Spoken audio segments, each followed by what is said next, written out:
Seriāls Krišana 153. daļa, Nav laikam. tāds daļas. Ir! Nav. Stāst, kā gāja? Nav. Kas tev tur? Gāja pa ielu un apgāzās riņķi. Un tāpēc kāja tev sagāja dirsā. Jā, sagāja dirsā. No kurienes nāca, tur arī sagāja. Jā, tā dara. Viss, kas nāk no zemes, pa zemi pēc tam paliek. Un viss, kas nāk no pakaļ, aiziet apakaļ. No tā notiek. Labi stāst, kā gāja. Nu, es tā teicu, ka gāju. A, pirms tam kā gāja? Būtu pastāst, kā gāja, ka gulēja. Kā gulēja? Jā. Tad sapnī redzēja Hanzo, viņš teica, jāiet garā.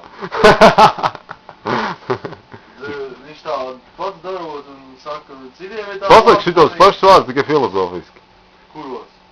O 3 vārdus apakaļ. 3 vārdus? Jā. Kā kuros tos nelabos? Jā. Kur tie 2? Tā kā Hansons iet garām? Tagad jau ir 153 vārdu apakaļ, tagad vairāk nevar noķert to visu. Nu, bļā, no, es tak ne, kur tie 2? Jau nepazūd, tu pazūd no kameras.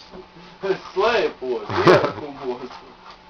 Partizāņi arī slēpos ierakumos. To viņi darīja. Kara laikā un miera laikā arī viņi slēpās ierakumos. Jo ierakumos varēja ierakties, tā kā kurmis. Un atrast gardu saknīti. Īstenībā viņi raksta kartupeļu. Kurmis un ēst. Jā. Rakties pakaļ. Labi, seriāls Krišans ir 53. daļa. Jā, pašķības jau nāk. Vēl. Pie tādiem atvadu vārdiem nedrīkst. Kāda atļaus? Bija kaut kā savādāk. Nē. Āmen. Āmen ir saka baznīca. Viņu krustu neredz. Un piesist žīdu. Tā. Viss punkts.